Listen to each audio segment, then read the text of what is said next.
for the 2028 election. And the most prepared person to be president in 2029. In the last 16 years, I've had the privilege of joining each and every constituency at least 5 times to work hard on the ground and campaign and work for the MPP. Just like the thousands of you who may not have had all the money in the world to throw at the party, all my sweat, my reputation, my knowledge, and my person have been dedicated to working with you for the success of the party. As a result of this, there is no village or hamlet or city or town where Mahamudu Bawumia's face and name are not known. I owe this party a duty that if we are to win 2028, we ought not to start afresh from zero. Instead, we ought to build on the nearly 42% of valid votes and work across the and work to cross the 50% mark in the next election. I have also had the distinct privilege of serving as Vice President and supporting the President and the government in our last administration with ideas that have significantly impacted the lives of millions of our people.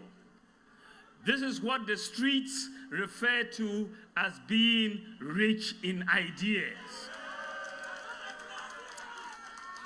The initiatives I advocated for in our time today are making impact in people's lives.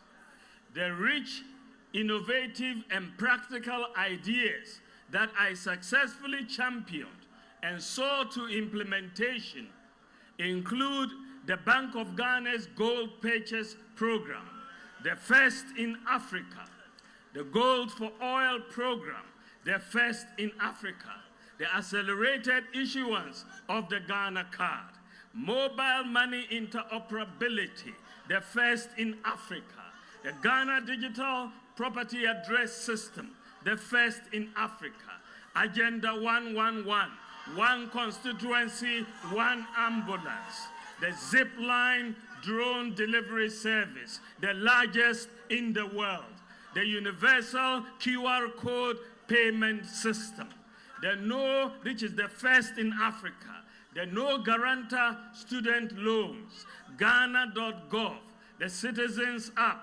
NHIS registration and renewal on your mobile phone, the Rental Assistance Scheme, the Zongo Development Fund, individualized credit scoring, paperless ports, electric buses, e-gates at Kotoka International Airport, and the digitalization of medical records across all district, regional, and teaching hospitals in Ghana, amongst others. The implementation of these practical policy initiatives has resulted in many people saying that I have been the most effective vice president in Ghana's history. This implies that given the opportunity, I can equally become one of the most effective presidents in Ghana as we go forward. Ladies and gentlemen, I demonstrate my strength by getting results, not by making noise, or by insulting, or by bragging about money.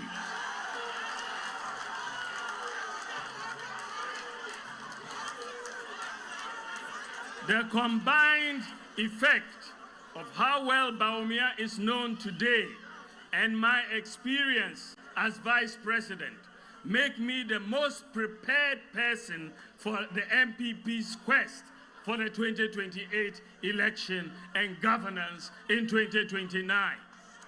Fellow Kukrudites, in the words of Kofi Abrefa-Bruzia, the qualification to be a success in Ghana's politics includes a large capacity to stomach all sorts of attacks.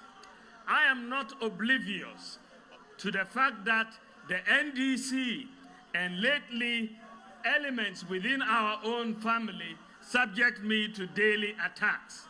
In fact, I expect that there will be more attacks in the coming months and years.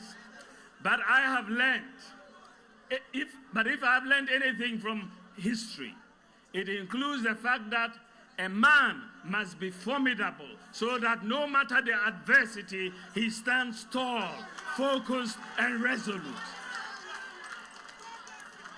All that can be held at me have already been attacked.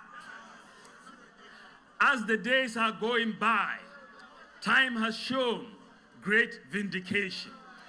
The Bank of Ghana, the IMF, and even the NDC Kingpins are now admitting on many matters that Bawumia was right. What more can they say about me now?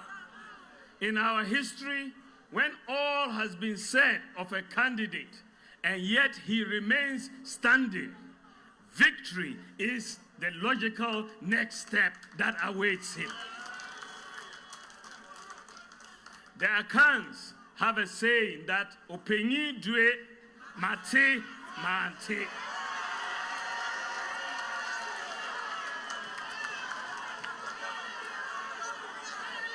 To wit, a wise leader must at times appear aloof, yet when it is required, be willing to take the difficult decisions. That is who I am.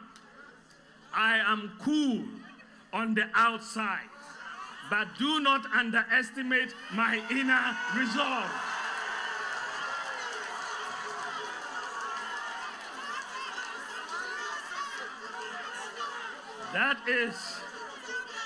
That is what I bring to the leadership of the MPP and the leadership of Ghana. That is what makes a leader balanced and formidable. Dear delegates, the most important desire in the hearts of all our colleagues is a win in 2028. We have to put our best foot forward as we rebuild our party towards that election. To win in 2028, we must not just talk unity, we must live it. The repeated attacks by our own party folks on one another is absolutely unhelpful.